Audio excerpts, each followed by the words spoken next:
Hello everyone, I'm Nick and welcome back to Fantasy Food Show. How many of you remember these? I used to eat a ton of these when I was a kid. My best friend Melissa and I would drive our bikes down to the local candy store and we would get these RoccoW candy buttons. And they're actually just little dots of royal icing stuck to paper, and you just peel them off and enjoy them and usually eat the paper on the way. And I thought, well, that's super simple, I've got to make it. And then I thought, well, how am I going to gamerify this? And then it was like a big block just fell out of the sky and hit me on the head. So today, I have made these Tetris candy buttons. Let me show you how it's done. At this point, usually we would cut away and the ingredients would magically appear in front of you. But because this is such a simple recipe, I decided just to show them to you right here. So to make the royal icing for the candy buttons, you're going to need 2 egg whites, 3½ cups of powdered sugar, 1/4 teaspoon of almond extract. Now you could use any flavor you want. You could even flavor the different color dots, different flavors if you'd like. And I have some water here. And I have my stand mixer today. You'll definitely want to use an electric mixer for this because it mixes for quite a long time. You don't want to do this by hand. And the bowl is very clean, and I have a paddle attachment here.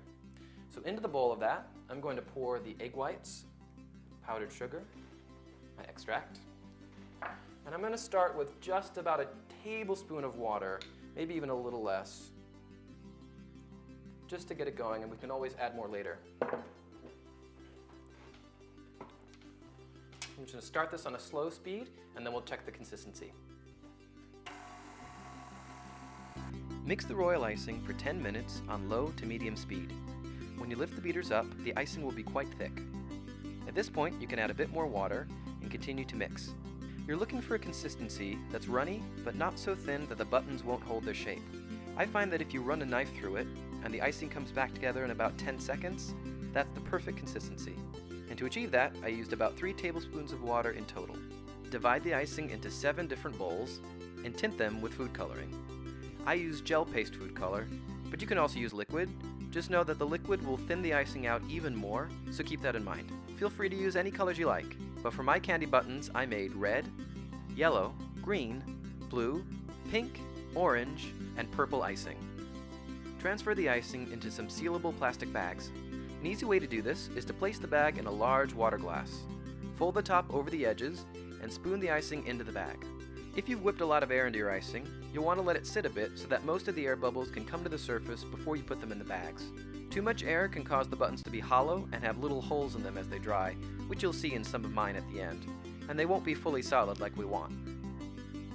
Push the air out of the bags before you seal them, and continue to do this with the remainder of your colors. Then, cut a tiny bit off one corner of each bag with a pair of scissors. Alright, I've got my royal icing in the Ziploc bags, and I'm almost ready to pipe.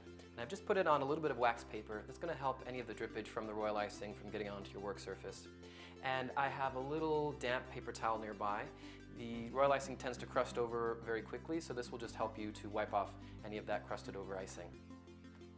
You'll notice over here I have some Tetris magnets. These are official Tetris magnets. I found them in a local store near my house. And you'll notice that each of the shapes corresponds to a different color. So I'm going to use this as a little template, but if you don't have these magnets, feel free to just freehand it. I'll leave a template of some kind on the website for you to use if you'd like. Now I'm also going to need something to pipe the buttons onto. So I have some strips of black paper here. I have some thinner black paper and then some thicker cardstock. It really doesn't matter what you use. You could even use construction paper if that's what you have. But what I've done is I've cut them to be 4 inches by 8 inches. So 4 inches wide by 8 inches long. The original Tetris board was 10 squares wide by 20 squares long. So however you cut it, you'll just want to make sure that your length is twice the width. Alright, so I'm all ready to pipe. I'm going to use my template here, and I'm going to start on the far left on the bottom with my green. So I'll just take my green here. Pipe dots in the size you want in different configurations to create the blocks. Each Tetris block is made up of 4 squares, or in this case, dots. An interesting fact is that the name Tetris is a combination of the word tetra, the Greek word for 4, and tennis, which was the creator's favorite sport. Continue to do this until you're happy with your design, and then pipe a final block falling from above, just like in the game. And there they are, my Tetris candy buttons. A not-so-puzzling take on a classic American treat.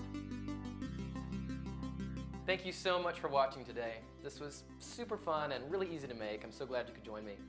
If you like this video, please give it a thumbs up and leave a comment in the comment section below. And if you haven't already, please subscribe to my channel. Make sure you check out the website, fantasyfoodshow.com, and I'll see you next week.